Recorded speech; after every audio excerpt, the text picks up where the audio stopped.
for that. You have to have, you've got to be able to tell the Rav in the face that you are going to abuse kids. And that you hate kids and you're going to be abusive to them. When you say you're going to abuse kids, you mean sexually or otherwise?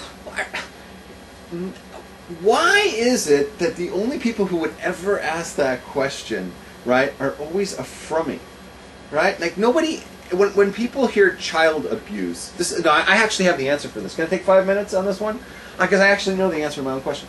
The question is, first of all, the setup is, outside of the frum world, you say child abuse and they picture you hitting a kid. Okay, everybody pictures hitting a kid, right? Because everybody who was child abused knows that you got hit.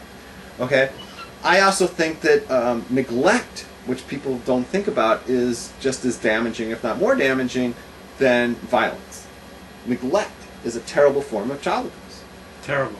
Okay, and that doesn't have to be hitting. It could be emotional, yelling at somebody, calling them names. There's a lot of things you can do.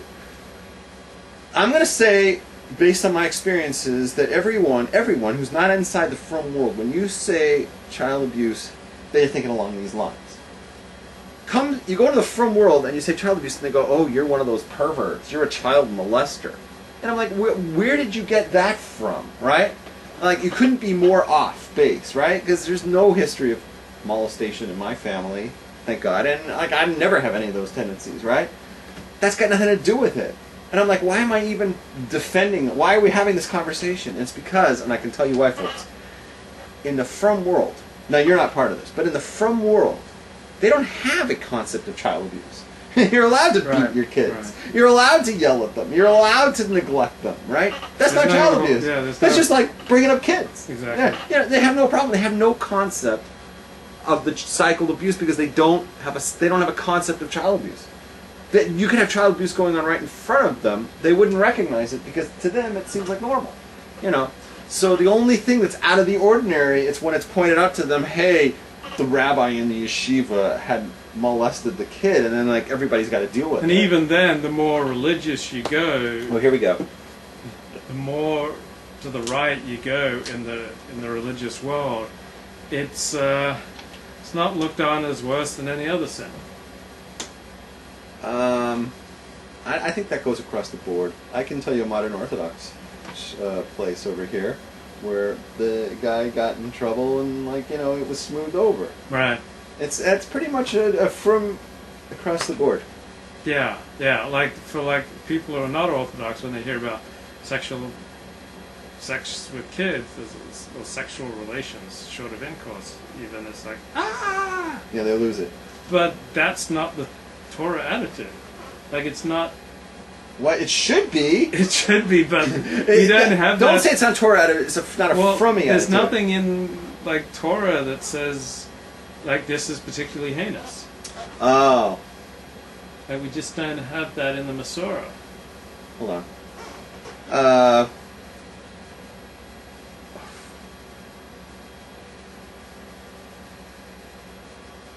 I've written about this. I've quoted people about this on my blogs.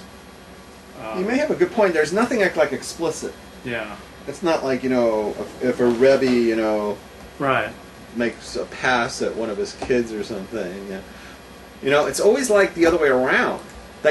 Torah is extreme the other direction. You know what it is? Yeah. Torah is extreme the other direction.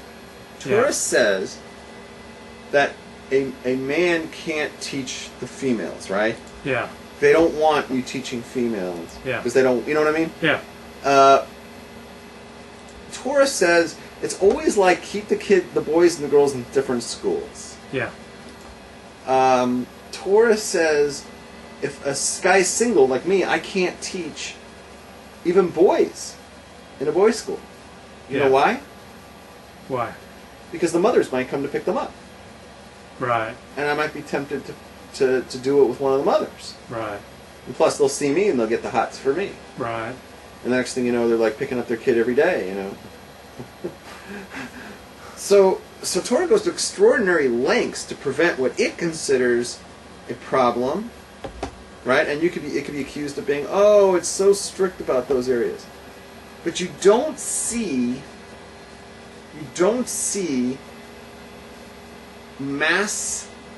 you don't see the Torah taking a proactive approach to separate males from each other. Mm-hmm. It's always males from females. So I'm going to say the Torah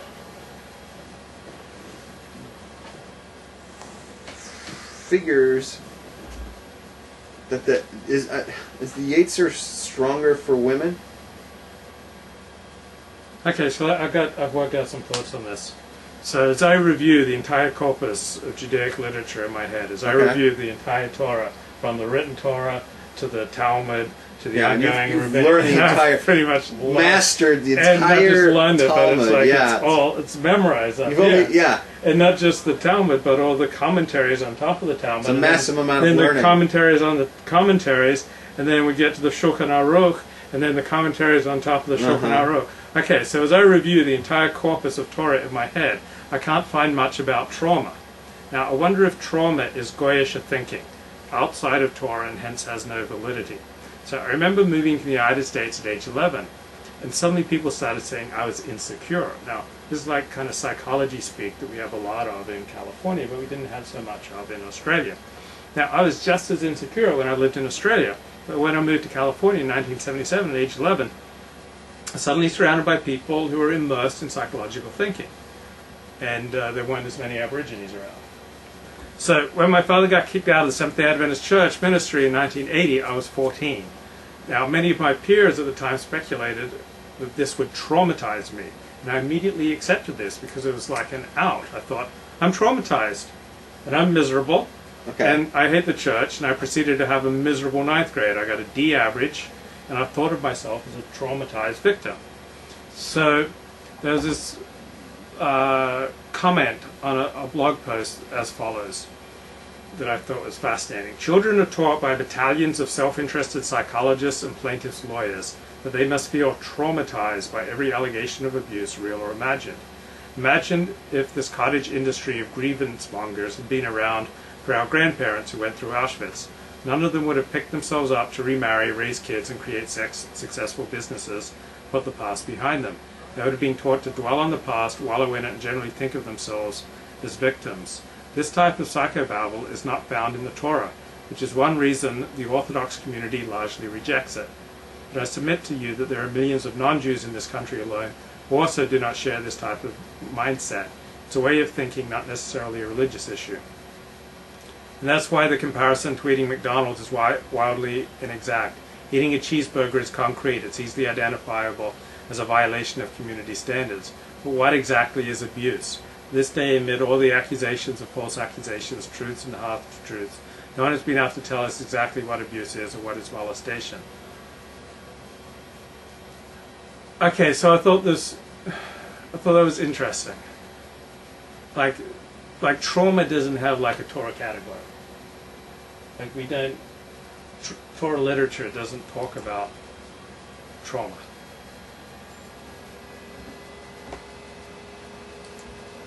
And so therefore, from an Orthodox perspective, it doesn't have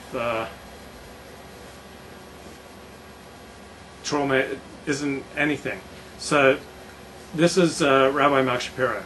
There's another theory as to why the sectarian Hasidic world in particular has had so many cases of covering up and defending child sex abusers. It is that they simply do not regard these people as so terrible. The evidence for this appears obvious in that in case after case we see that they continue to allow sex abusers to teach and refuse to turn them over to the authorities and to warn the parents. Had they caught the Rebbe eating at McDonald's, you can be sure he would have been fired, but not so when it comes to fooling around with kids. The question is, why do they have this outlook, and how come they don't regard child sex abusers as so terrible? Here's a possible answer. Look at where these societies get their information about human nature, the information that they regard as authentic and true. It does not come from modern psychology, but from Torah. If you look only at traditional rabbinic literature, you won't conclude that child sex abuse is as terrible as modern society views it. Yes, it is a sin. The person who commits it must repent, as he must do with all sins. But there is nothing in the traditional rabbinic literature that speaks to the great trauma suffered by the victim. How do we know about this trauma? Only from modern psychology and the testimony of the victims. Yet this type of evidence does not have much significance in the insular Hasidic world, unless it is your own.